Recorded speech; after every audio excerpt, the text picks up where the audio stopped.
From the New York Times, I'm Sabrina Tavernise, and this is The Daily.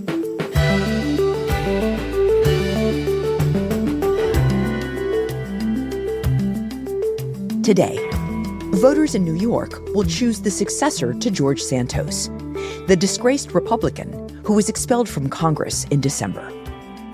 Democrats would seem to have the advantage. Instead, it's a dead heat. My colleague, Nick Fandos, explains why and tells me how the results of the race will hold important clues for both parties come November.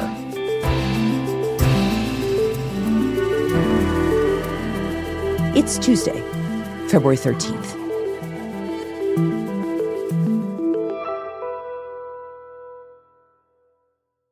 So, Nick, you've been following the race for the seat formerly occupied by George Santos. And, setting aside Santos's brief and kind of riveting congressional tenure, I'd like to start with the most basic question, which is, why does this race over this one House seat on Long Island matter?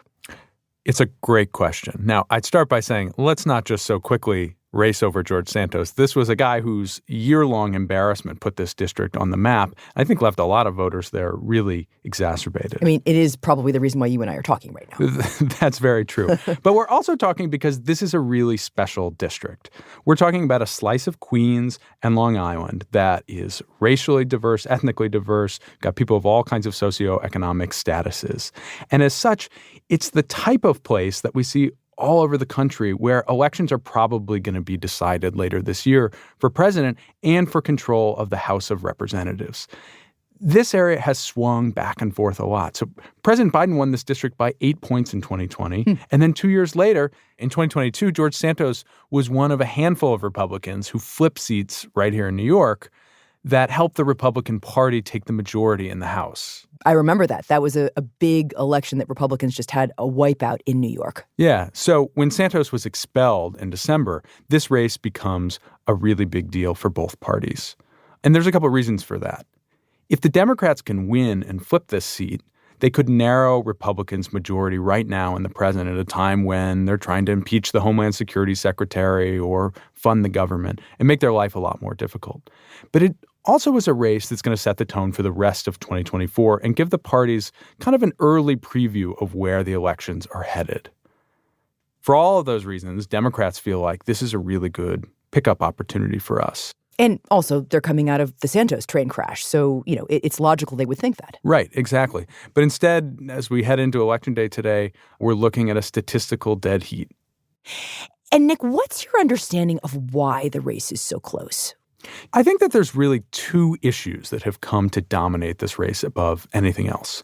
One of them is a big international issue that has a kind of particular local resonance, and that's the war unfolding right now in Gaza.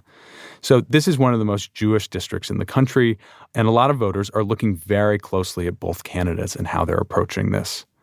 The other one is an issue that's in headlines and conversations in Washington and all over the country right now.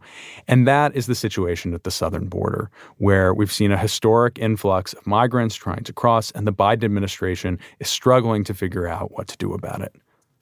Okay, so let's talk about the candidates and how they're dealing with those issues. So introduce me to the Republican.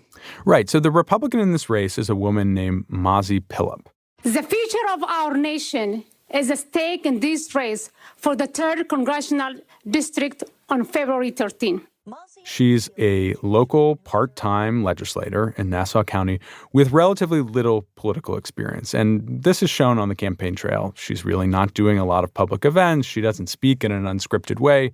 A lot of her positions, frankly, have been hard for us to hash out.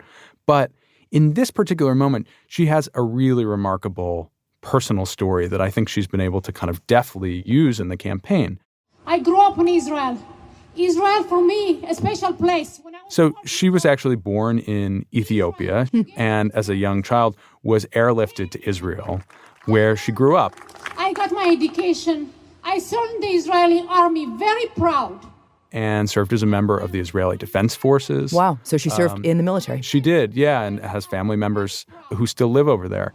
My family, my entire family live in Israel. My nephews, as we speak, fighting the terrorists. She married a Ukrainian-American doctor. Moved to New York and settled on Long Island. Yeah, and she said very explicitly that October 7th changed her in a very significant way. For me, this is so personal, so painful. It propelled her to want to run in this race. This is attack on the world. So we have to remember, we have to be strong, and Am Israel high. Thank you. To confront both what she sees as anti-Israel sentiment and anti-Semitism creeping up all around the world and in American politics, particularly, she says, on the left of the Democratic Party. And how does she present what she would do on Israel? I mean, who is she in terms of the policy stuff with Israel? Yeah, so she is a very staunch defender of Israel. You wouldn't be surprised. She doesn't want to put any condition on American aid to Israel. She thinks a ceasefire is a deeply unjust solution. She, in fact, has gone so far since October 7th that she now says a two-state solution, a Palestinian and Israeli state, is no longer even possible. Oh, wow. It should just all be Israel. So that's very different than, President Biden's position, for example. That's right. And it's one of the few things that separates her from her Democratic opponent on this issue. So tell me about her Democratic opponent. Who is he? All right, everybody. Well, my name is Tom Suozzi, and I'm running for the United States Congress. So the Democrat in this race is Tom Suozzi. He's a really well-known Democrat locally. He's been around for 30 years. He was the Nassau County executive. And he was, in fact, a three-term member of Congress representing this very seat. In my case, you've got somebody that you know, somebody who's been around, somebody who's got a proven record of getting things done. Before he decided to run for governor, it didn't go so well, and Santos got elected. And on this issue, he's presented himself as staunchly pro-Israel as Pilip is. He doesn't want to condition aid. He's against a ceasefire. Okay, I got to Israel about 7 hours ago to show solidarity with our friends here in Israel and with our Jewish friends throughout the world. And even in this incredibly short campaign, he took time out to fly over to Israel to prove his bona fides. It reminds us that evil exists in the world, and we have to stand strong and defeat this terrorist operation. Okay, so clear why they're both doing that, because it's a very Jewish district. But why is this an issue in this district at all, then? They're both pretty similar. I think there's two parts to understanding this. One is the unique appeal of Pilip's story. So remember how I said she was in the IDF? She's also an Orthodox Jew. She has 7 kids who she says she worries about facing anti-Semitism in the United States. She has family in Israel. Our brothers and sisters got attacked by a terrorist organization. She has made concerns about this issue visceral in her campaign, a centerpiece of her campaign in a way that, frankly, I haven't really seen another candidate do out on the trail. I promise you, the Jewish people, the state of Israel, the American people will make you pay the price you deserve. And so she's basically giving Jewish voters who are uncomfortable or nervous in this moment, feel like historically unsettled, an opportunity to vote for someone like them and somebody who is really going to go to Congress and be a voice. Like, nobody doubts that this is going to be a centerpiece of her identity in Congress. And at the same time, Suozzi is dealing with this other problem, which is not so much about him, but about his party. Okay. There's a concern right now, I think, among a lot of American Jews and a lot of voters that I've talked to in this race and rabbis, that the Democratic Party's left flank has become increasingly skeptical or even hostile to Israel. And so they may be fine with Tom Suozzi, but they're just really worried about voting for Democrats at all right now. Mm-hmm. They either want to make a protest or punish the party because they don't like the direction that it's going. And what's his message to them? Yeah, so Suozzi is directly addressing this and saying, actually, I agree with you, but that's the reason you've got to elect me. Another Republican that supports Israel is not adding much to the equation. You don't need another super strong pro-Israel Republican. We've got plenty of those. You need somebody that is going to stand up and get in the trenches and fight with his own party. That's how we put up a bulwark against this. It's within the Democratic Party. What we need are strong, outspoken pro-Israel Democrats that will stand up for Israel and will stand up to the extreme left. And I'm the guy to do that. I am uniquely set up to fight exactly the force that you were most afraid of, which is progressives on the left side of the Democratic Party. Exactly. And in my reporting, I've seen all kinds of signs that voters are really kind of torn over this. So in one part of the district, and this is where Philip is actually from, you have a really large population of Orthodox Jews and Iranian Jews who have become very politically conservative in recent years. And her campaign is banking on the fact that they are going to be super motivated and come out with huge numbers. And that matters in a low turnout election. There's also a group of voters that are just diehard Democrats. They're Jews. They might be concerned about Israel, but they can't support her because of her ties to the Republican Party and Trump or whatever the reason.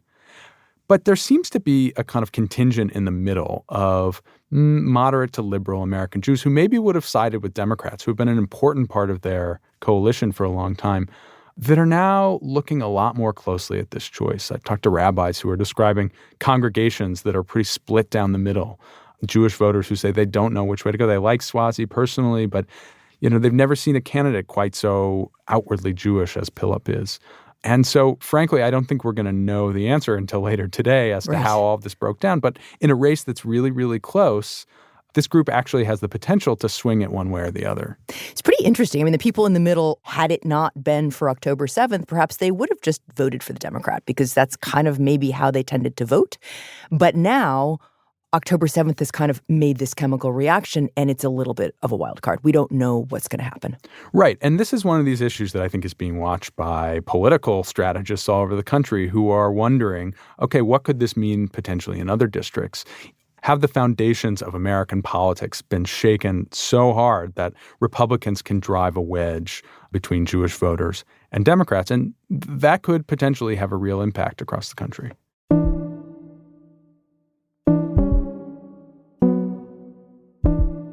And as if that wasn't enough, remember, this district is going to offer us a second test case on something that is arguably even a bigger issue right now, and that's immigration.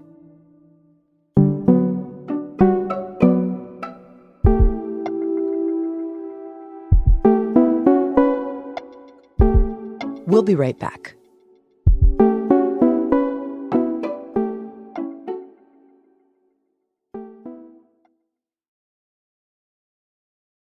So, Nick, tell me about how immigration is shaping this race. So let me start by just zooming out for a second. Since the pandemic, there has been an incredible buildup of people from Venezuela, Latin America, other countries trying to cross the southern border. And it's become a big issue in Washington right now. Last week, we saw President Biden and Congress really tangling over a potential border deal. And it's become one of the biggest issues for the 2024 campaign as well. Former President Trump has made clear that this is the issue that he wants to run on, one of the ones that he really thinks he can beat President Biden up on.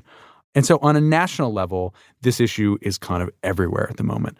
But there's an unusual resonance, I think, here in New York and in this district in particular as well. Now, I've been on the show before talking about the migrant crisis here in New York, and all those people streaming over the southern border, 170,000 of them and counting have come here to New York City. And it's been a huge quandary for the city and for the state and the Democrats who run New York. It's been expensive. The mayor has talked about having to slash the budget. And all of that is kind of playing out in this district. There's actually a migrant shelter that the city has erected that sits squarely in the congressional district. And a lot of voters in it are commuting into the city all the time and maybe are seeing people lined up outside of hotels. And if nothing else, they're reading all kinds of daily headlines. Just last week, the police commissioner of New York was talking about a migrant crime wave in New York City, all of which is kind of suggesting, right, chaos. And chaos under Democrats' watch, both in Washington and in New York. Okay, so where do we see this play out on the campaign? So this issue starts to show up in polls very early in this race as a top priority of voters. But I think the moment that it really crystallized on the campaign trail that immigration is going to be the center of this campaign was a couple of weeks ago when Mazi Pilip, the Republican candidate, decided to have her first major press conference of the campaign outside that migrant shelter in Queens. My name is Mazi Pilip. I'm a legal immigrant and a candidate for Congress. She shows up, she introduces herself as a legal immigrant before she even says she's the Republican candidate for Congress. The 3rd Congressional District residents worry about our border crisis. And talks about basically how bad things have gotten on Democrats' watch. She says He created this problem. He's been for sanctuary cities in the past. Like the crisis that we have here right now, it's their fault, and I'm the one that'll make it better.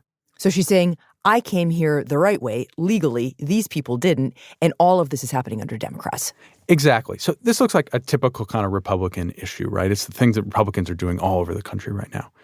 But the really kind of wild thing that happens is Suozzi finds out that this is going to happen, and he gets in his car and drives to the migrant shelter himself. Oh, wow. And sets up a press conference right next to her that when she wraps up, he steps up to the microphones and says, As we saw in the press conference that my opponent just did a few minutes ago, she didn't give any solutions. She recounted why it's a problem. We all know it's a problem. Some of us have been talking about it for decades. Hi, I'm the Democrat in this race, and I agree. This is a total problem for this district. Key to solving problems, complicated problems, is compromise. You got to get both sides to cut a deal. That's the only way you can solve these problems. But here's how I would deal with it. I want to find a bipartisan solution, and my opponent isn't going to do that. So he basically wants to show everybody he's no less tough on the issue than she is. He's like, okay, I see your press conference. I'll raise you mine. But, like, what's he really doing here? Yeah, it's a striking moment because I think that we are used to, in the kind of political world, thinking of immigration as an issue that Republicans attack on, and Democrats either stay quiet or try to ignore it. And here you have the Democratic candidate really diving headfirst into an issue that polls show voters are blaming his party for. In some ways, this is really kind of typical for somebody like Tom Suozzi, who's a centrist who likes to buck his party. But I think it also reflects that he learned an important lesson from 2022, when Republicans performed much better here in New York than they did in the rest of the country. And they did it in part by really speaking to and kind of channeling fears about rising crime in New York. And Democrats, by their own admission, didn't take it seriously enough. And they ceded it to Republicans. Suozzi saw that, and his takeaway was, this can't be a Republican issue or a Democratic issue. This is an issue that voters care about and that they're talking about. And if I don't dive into it and show them that I'm taking it seriously and trying to solve it, well, then yeah, I am going to be politically washed out with President Biden and other Democrats who are getting the blame. So he's really trying to both kind of separate himself from his party here in an important way and dive into an issue that we've seen Democrats pretty uncomfortable grappling with. Which in a way is a pretty bad sign for national level Democrats, right? Including Biden heading into November. Like that a Democrat in a swing district of a blue state is running away from his own party's position on immigration. But that's also a pretty tricky needle for him to thread. Yeah, no doubt, especially in a special election where, by the way, candidates usually win and lose based on their ability to turn out their most loyal voters. Normally, You're not reaching across the aisle. But I think that Suozzi is finding himself having to do this is emblematic of just how bad this issue is for Democrats and how bad their brand has become in a place like the suburbs of New York City. Remember, Biden won this district pretty easily 4 years ago. But now, in the latest polling in this race, and I'm talking to voters out in the field, it's quite clear that Biden's numbers have dropped precipitously. In fact, he's trailing Donald Trump in head-to-heads here in the suburbs. And a large part of that has to do with immigration. Voters seem to be very exercised about the sense of this issue being out of control, and Democrats, the ones that they put in power, not doing enough about it. And so if Philip is trying to make this race into basically a referendum on President Biden and the Democratic Party vis-a-vis immigration, what Suozzi is trying to do is make it a battle between Tom Suozzi, the Democrat, and Mazi Pilip, the Republican, over who's got the better idea to help solve this problem. He's saying, yeah, I agree with you that we have a problem, but let's argue about the way to fix it and get voters to really focus in on that. And in that area, he may have gotten some help last week. You're referring to the deal that the Republicans actually wanted and then bailed on at the last minute, this deal in the Senate on immigration. That's right. So Suozzi is able to go out and say, look, here's a bipartisan solution. The Democrats agreed to give Republicans almost everything that they wanted. There's some money for the wall. There's money to speed up and change the asylum process. We can increase deportations. This is the kind of thing that's going to help us solve the problem in the country. This is the kind of thing that I'd support. So when his Republican opponent comes out and trashes it and says this is a legalization of the invasion that we're seeing in the border, Suozzi moves really quickly to say, okay, you remember my Republican was telling you this was a really big problem. Now she seems to be putting politics over solving that policy problem because President Trump and her party would rather not give President Biden the victory. Basically saying, look, this is a pretty cynical political move. They're using it for their own political gain instead of actually trying to fix the problem. Exactly. And how does Pilip respond to that? Pilip responds by basically doubling down and saying, why should we trust you on the solution when you arguably helped create this problem in the first place? And this is where Swazi runs into some trouble with that long record of his. It turns out when you've been in politics for 30 years, you accumulate a record that's pretty easy to go in and pluck things out of to support an argument like this. So national Republicans and the Pilip campaign have been airing millions of dollars of ads that showed he voted with Biden 100% of the time when he was still in Congress. So it really connects him to the president on all kinds of issues. And then there's this one ad in particular that has been running over and over and over again. Illegal immigrants arriving by the busload. Why? Because Tom Swazi repeatedly weakened America's borders. That includes a clip of Swazi during his ill-fated run for governor a couple of years ago. When I was county executive in Nassau County, I kicked ICE out of Nassau County. Bragging on a debate stage about how he kicked ICE, that is, Immigration and Customs Enforcement, out of Nassau County when he was county executive. Essentially a pro-immigration stance. Right, that's how it looks. In Congress, he'll make it worse. Congressional Leadership Fund is responsible for the content of this advertising. Now, Swazi has explained he had good reason. The ICE officers pulled guns on Nassau County police officers. But when you really get under the data and talk to strategists that are working on this race, that ad has taken a real bite out of Swazi's image and seems to be helping Pilip undermine voters' trust in his ability to solve the problem. So we've also seen in polls that voters who care the most about the border, and that's a plurality of voters, as we've said, trust Pilip more than they trust Swazi. Okay, so given all of this, of course, we're not going to know the answer until tonight when we get the election results. But Nick, just casting a little bit ahead here, say the Republican wins, say Pilip wins, what should Republicans take away from that? What's the lesson there? Republicans took a big hit last week for pulling out of that bipartisan immigration deal that they themselves demanded and helped negotiate. Right. But they did it for a reason, arguably. They did it because it is a very good political issue for them, and they want to run their 2024 campaigns on it. And if they end up being successful in this race, which is really kind of the very first test of that strategy, I think it may tell them that that was worth it, at least politically, and that this is the path that they ought to continue going down, both as they run against President Biden, but also in Senate and House races all over the country where things are close, and voters may be similarly disposed to blame the Democrats for it. And on the other hand, if Mazi Pilip loses and Swazi wins, while I don't think that we'll see Republicans completely abandon immigration as an issue by any means, I think they're going to have to take a hard look at the kind of suite of issues that they're running on and whether that alone is enough to get candidates across the finish line in these tough districts. And Nick, what about the Democrat? I mean, what if Swazi wins? What would that tell Democrats? So Swazi, if he can win, would essentially be writing a playbook for Democrats across the country. And I think it would go something like this. Keep pounding your Republican opponent on abortion and Trump and issues like that, right? But you can't ignore the issues that Republicans really like either. You got to dive in the mud and start wrestling with them. And if you can separate yourself from President Biden a little bit along the way, or you can otherwise show you're willing to push against party orthodoxy, then voters might just reward you for that. They might look at you and say, okay, this is the kind of politician who might be able to help solve problems for us. Let's give him a shot.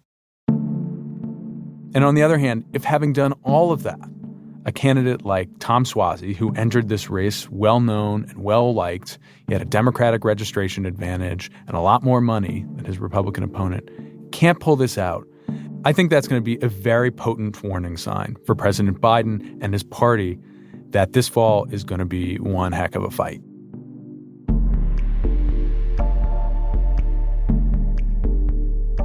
Nick, thank you. My pleasure, Sabrina.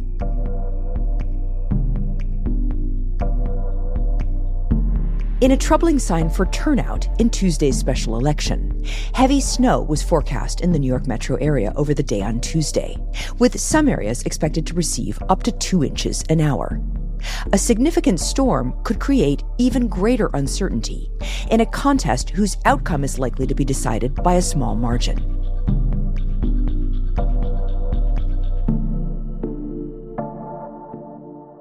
We'll be right back.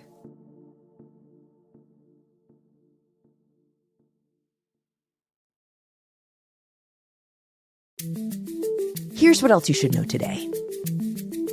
On Monday, Israel's military said it had conducted a wave of attacks on the southern Gazan city of Rafah to provide cover for soldiers undertaking a hostage rescue mission there. Israeli special forces raided a building there before dawn, freeing 2 hostages held by Hamas. The Gazan Health Ministry said at least 67 Palestinians had been killed. The ministry's figures do not distinguish between combatants and civilians. The operation was met with elation in Israel and was a major boost for Prime Minister Benjamin Netanyahu. But for Palestinians, it carried a sense of foreboding that a broader Israeli operation to capture the city was beginning. Netanyahu has ordered the military to draw up plans to evacuate civilians from Rafah. But aid groups say there is no place left for them to go.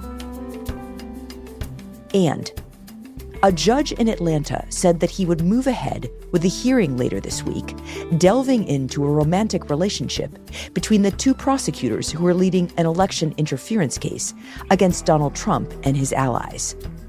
The revelations about the relationship have created turmoil around the case, one of several against Trump involving the 2020 election and his alleged efforts to subvert it.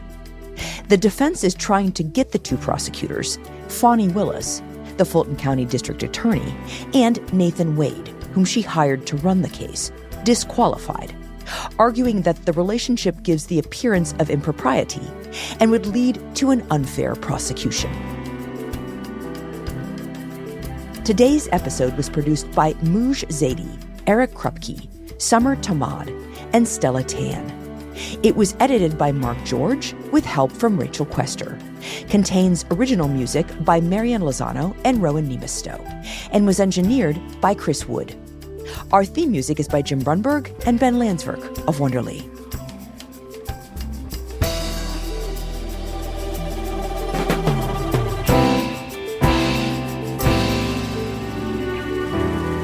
That's it for The Daily. I'm Sabrina Tavernisi. See you tomorrow.